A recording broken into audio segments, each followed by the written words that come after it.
name is Andy White, Technical Support Director with Epygi, and I will be your host this morning as we look at the QX school usage scenarios and how the QX can be used to bring together a lot of endpoints to solve some of the solutions that we need for the school systems out there.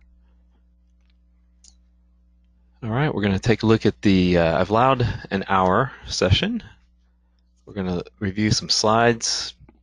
We're going to take a look at configuring some various endpoints like cameras and door stations and paging devices, and we'll take a look at how you do that. I'll show you how to set that up. Look at some call scenarios, some paging options, surveillance and security, which is always important.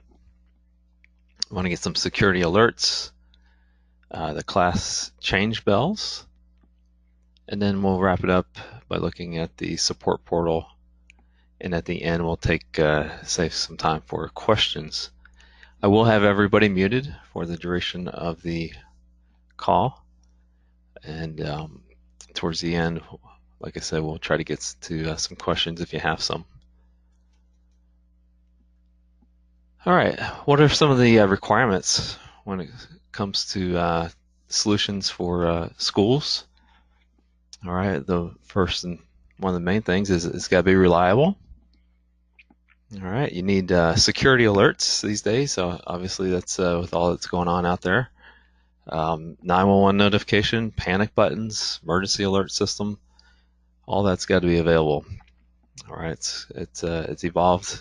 There's a lot more requirements than there was at one time, obviously. We wanted to be able to do paging to individual classrooms and to designated paging zones. Door entry access controls are important.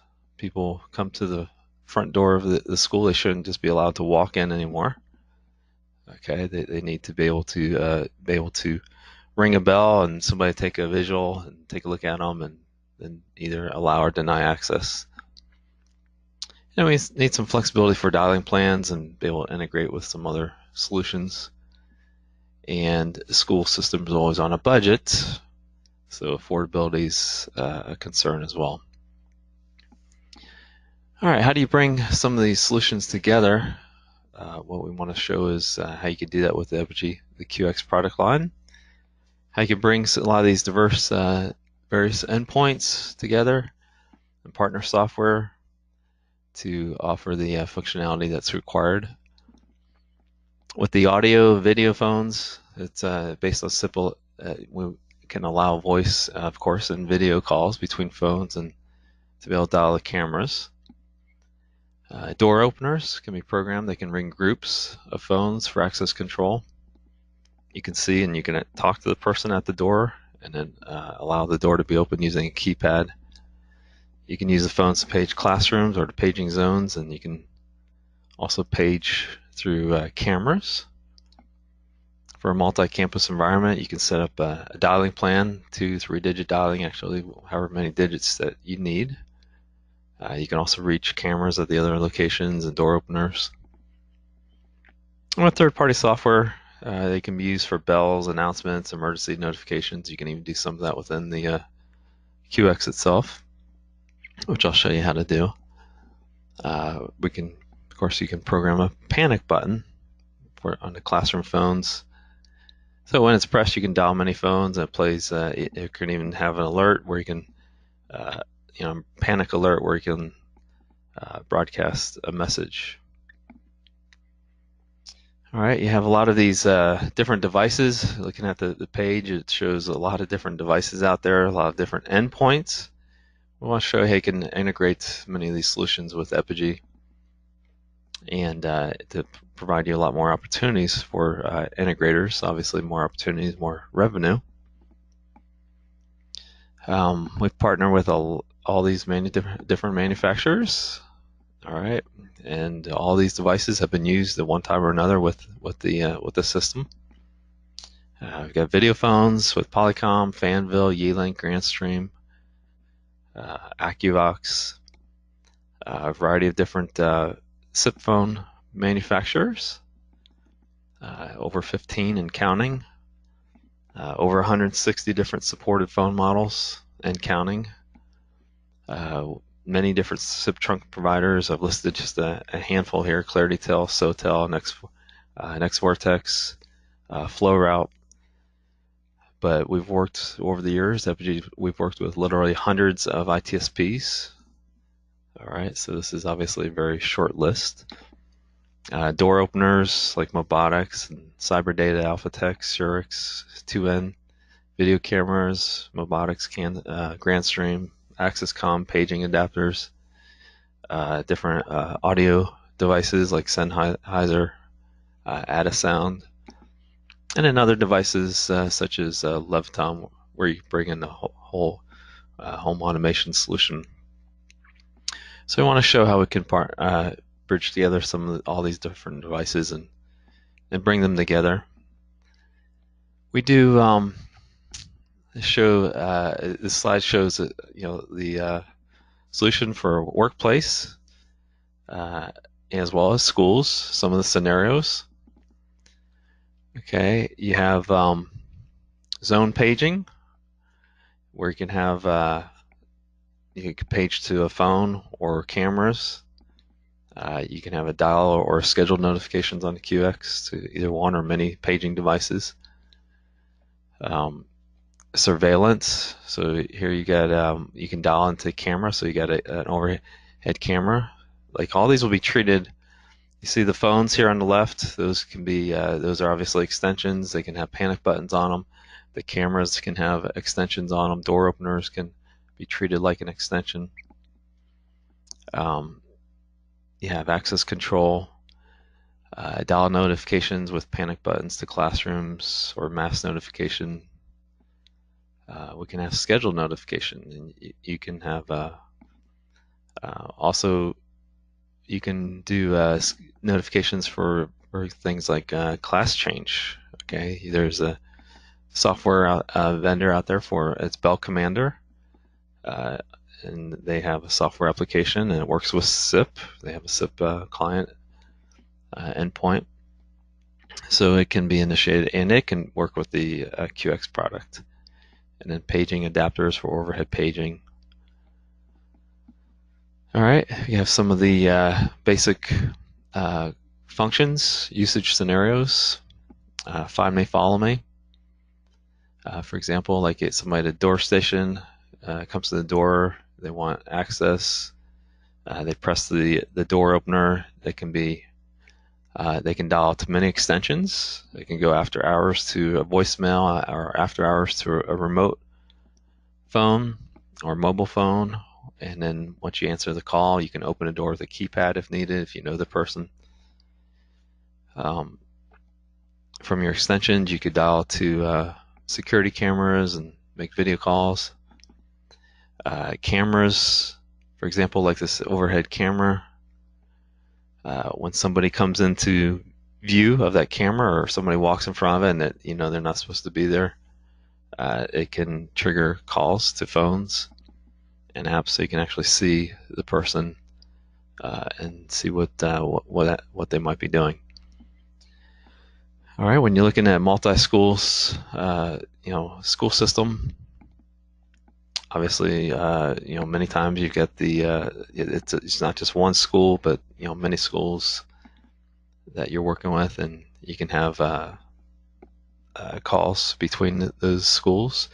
You can call to the other cameras or door access devices and things like that. Of course, all that can be set up with a unified dialing plan. In this case, it shows us the extensions in a 300 range for one school, 400 and 200 range for the third school. But that's flexible. You can set that up to be whatever you want. Some of the competitive advantages: all software and hardware is designed in-house with the Epygi solution. All right, we have developed the hardware, all the QX devices. We've done all the hardware design, component layout, all that's been designed in-house, as well as the software. Okay. Free firmware, software upgrades for life, open standards, compatible with, as we've seen, with major brand SIP telephones, excellent technical support and training. Got mature quality products. We're not new at this. We've been around since 2000. QX is obvious. It's matured. It's our third generation product, and many people have been with us for a long time. They've seen that maturity take place. Very low power consumption. You can also do redundancy. And it's a robust system, ideal for the needs of school districts. All right, so we just want to get the word out, let everybody know some of the things that we can do. So let's take a look at the product. I'm going to be logging into this morning. We got a Epygi QX200. Local system here. All right, we've already done, there is another webinar that I've done previously. It's a good bit longer. It's a 3-hour webinar on how to do the basic configuration of the system. So we're going to, obviously, we're not going to start at the beginning. So we're going to jump right into the extensions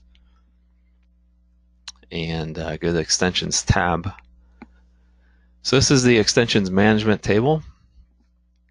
As you can see here, we've got a couple extensions at the top in green. Those are the auto tenants. And then you've got the user extensions. When you're creating the user extensions, oftentimes those extensions are going to match up with the classroom number. So the extension number is a classroom number. You can also have extensions for voicemails for teachers and things like that. You're open to, when you add these new extensions, they could be 2-digit, 3-digit, 4-digit, 5-digit. You can have a mix and match of various length extensions, so you're not limited in any way there. We use extensions for not just regular, as you're going to see, not just user extensions, but we also use extensions for a lot of these endpoints, as you're going to see. For example, like cameras and door stations are going to be treated in a system just like a regular extension. We also have, you can have extensions that we use. We refer to these as, each extension, first of all, each extension would be assigned on this page. You can see it's attached to an IP line, and that's where you're going to define the endpoint. Whether it's going to be an IP phone, whether it's going to be a paging adapter or camera, door station, they're all going to be treated, they're going to be assigned to an IP phone, or as we refer to it as an IP line. Some extensions, for example, like extension 250 is what we refer to as a virtual extension, simply because it does not have a phone instrument assigned to it. And as you'll see, virtual extensions can be very useful. You can receive your incoming calls to the extensions, to these virtual extensions, and use those to ring several phones. They're going to be used in different call scenarios. All right, we also have extensions for some features as well. You can see like call pickup and call park and paging groups and call recording, so we'll use extensions that way. So the first thing you're going to do is come in, you're going to create your extension. Okay, when you do an add, it'll specify which extension number you want to be and how that extension will be used, whether it's going to be a regular user extension or an auto tenant, etc.